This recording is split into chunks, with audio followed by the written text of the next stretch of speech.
You've been saying his name wrong your entire life. Not Jesus, not even close. The man you know as the central figure of Christianity actually answered to a name that would be completely unrecognizable in any modern church. What was whispered across the shores of Galilee 2,000 years ago? What syllables actually passed between his disciples' lips when they called for their teacher? Let's travel back through time, through layers of translation and linguistic evolution. The New Testament gives us Jesus, J-E-S-U-S, but that's merely the Greek rendition of a Hebrew name filtered through centuries of linguistic transformation. His real identity lies buried beneath ancient Aramaic dialects and regional accents long forgotten. Historical linguist Dr. Benjamin Suchard helps us unravel this mystery. The truth begins with the name Joshua, but not the Joshua you're thinking of. In the Hebrew Bible, two significant figures carried variations of this name. Joshua, son of Nun, the military commander who succeeded Moses, bore the name Yehoshua.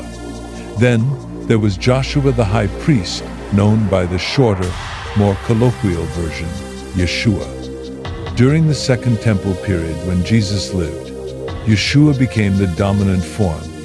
This wasn't a nickname, but rather the common variation used in everyday Aramaic, the language Jesus actually spoke. Imagine walking through first-century Galilee and calling out, Yeshua. That would have turned heads. But here's where it gets fascinatingly complex. That final A sound in Yeshua, it wasn't originally there. The name ended with a guttural letter called ayin, produced deep in the throat, a sound that doesn't exist in English. Ancient speakers would have constricted their upper throat to produce what linguists call a pharyngeal consonant. The name would have sounded more like Yeshu with a sharp cutoff, rather than the flowing Yeshua we're familiar with. Why the change? Centuries after Jesus' time, Jewish scribes called the Masoretes began adding vowel markers to Hebrew texts. They introduced what scholars call the furtive patash, the sneaky A, to help readers pronounce those challenging guttural endings. This addition eventually became so prominent that it created an entirely new syllable that hadn't existed during Jesus' lifetime. Now consider the Greek influence. When translators created the Greek Septuagint Bible centuries before Jesus, they encountered this name and made choices that would echo through history. They dropped the guttural ayin entirely, because Greek had no equivalent sound. They used Greek letters to approximate the sounds, iota for the Y sound, sigma for the SH sound, giving them Isis.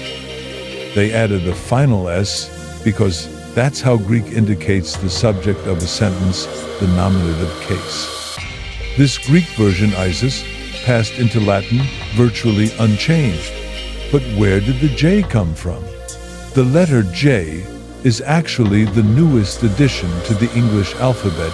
It began as merely a fancy way of writing the letter I. Early English Bibles, including the original 1611 King James Version, spelled Jesus as Isis. It wasn't until 1629 that printers began distinguishing between I and J. Combine that with Germanic influences that turned the S between vowels into a Z sound, and we finally arrive at Jesus. But wait, there's another layer to this mystery. Some scholars believe Galileans had distinctive accents that might have dropped the guttural endings altogether. The Babylonian Talmud contains stories mocking Galileans for their inability to pronounce guttural letters properly. One story tells of a Galilean who couldn't distinguish between words for donkey, wine, wool, and lamb because he mangled his gutturals so badly.